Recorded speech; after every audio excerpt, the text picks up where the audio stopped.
So in this video, we're going to be looking at two new built-in math operations in the Python programming language.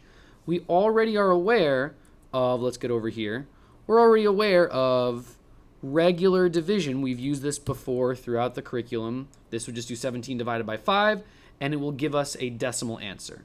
We're going to be looking today at what's called integer division and the modulus operator. So before I get into the code of it, let's just kind of go back to elementary school and remember how we used to do division back then. So before, on the previous page, you might have noticed I had written out 17 divided by 5. And we did that with kind of that forward slash, backslash, I forget which one's called which. I think that's a forward slash. That symbol over there. Well, 17 divided by 5, I know is going to be 3 point something, right? I'm not a calculator. At some point in elementary, maybe middle school, you figured out how to do it with the decimals. Ugh, who wants that? We got calculators these days, right? But before all that, in elementary school, you probably did something like this where you said, oh, 17 divided by 5.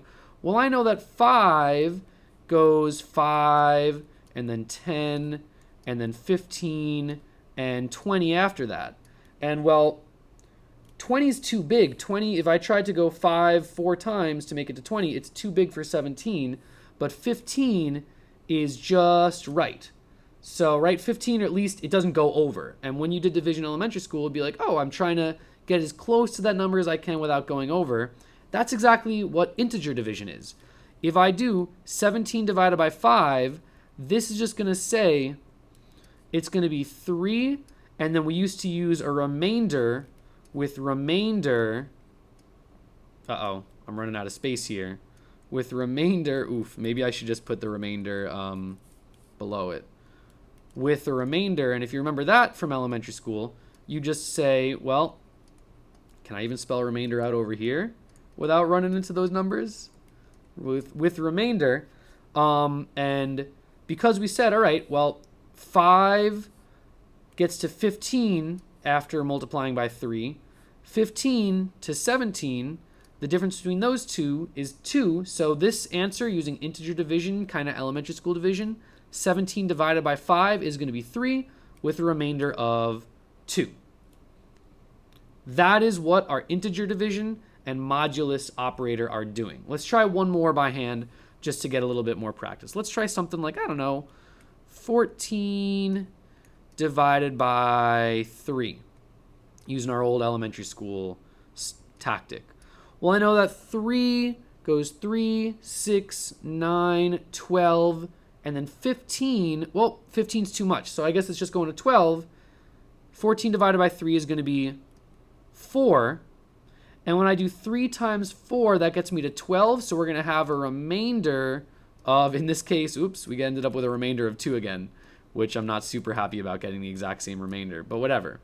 Right, so 14 divided by 3 is going to be 4 with a remainder of 2. And that's because 3 times 4 gets me the 12, and the difference between 14 and 12 gets you that remainder of 2, right? I guess if you did this visually, it'd be like how much space is left over after you break it up. But anyways, I'm not an elementary school teacher. I don't know how to do that stuff. You guys have to teach things and make them obvious and stuff like that. So difficult. Whatever, right? We remember our elementary school thing, hopefully, with this, where we get only whole numbers. We don't like decimals. They're scary, spooky. And then we had remainders all way back when. Well, that's what we're getting from these over here.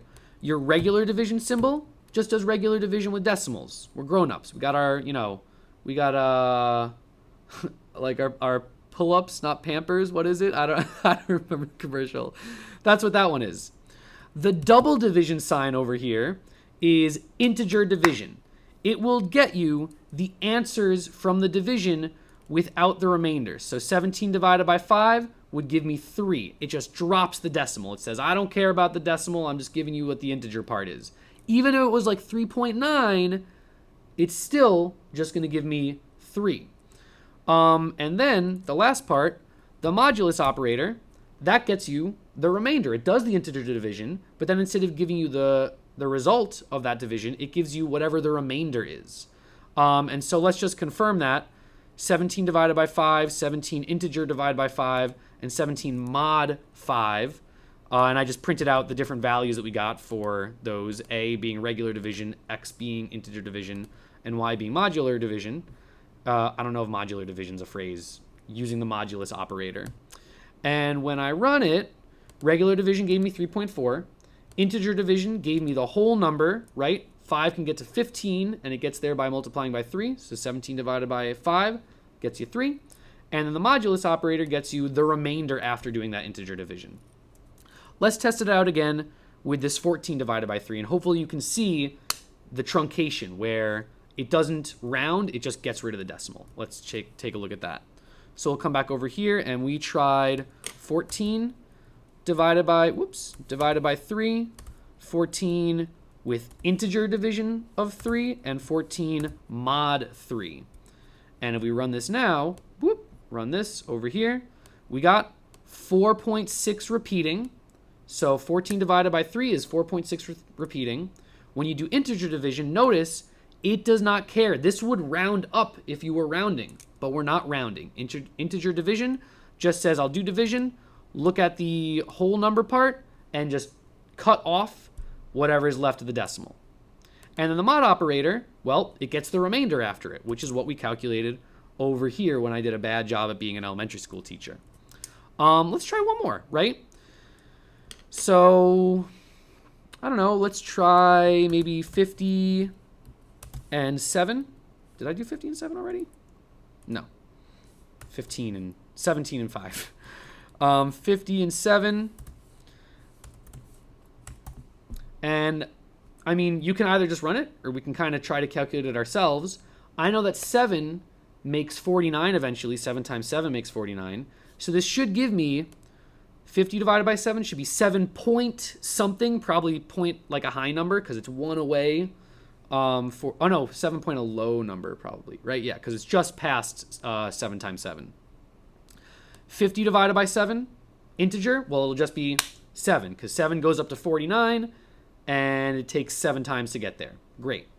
And the modulus operator, in this case, it'll be 1 because I got up to 49 right up until 50, but then it was 1 away. So let's test that to see it's good. Bada bing, bada boom. 7 point a small decimal. 7 drops the decimal. 7 times 7 makes 49, which is 1 away from 50. So the mod operator gives us a remainder of 1. And by the way, just as the last little kind of thing to tag on at the end of this video, is the mod operator can be 0, right? If we have, maybe the next one will be 56. If we have a perfect, whole number dividing a whole number, and we get a whole number at the end, the mod operator, the remainder, will be 0. That's fine. So 56 divided by 7 is 8.0. As the integer division, it just gives an integer, so it doesn't give it as a decimal. And the remainder was 0, because 56 divided by 7, 7 goes perfectly into 56, so we got a remainder of 0. Now, all this to say, like, okay, great, what? This video is just to try and, remind you of your integer division remainders from elementary school, show you that these are 2 new tools in our toolbox. The next video, we're going to see some examples of when they might be useful. They are kind of infinitely useful, right? You can always find ways to use them and find, as you're doing things, you'll be like, oh, whoa, mod operator is the exact way that I can solve this problem easily. But I'll just show 2 examples of like how you could use them, and hopefully you can see, oh, this could be valuable while I'm programming. Anyways, I've now officially already been rambling for a little while, so peace out. Hope you enjoyed it, and I'll see you next time.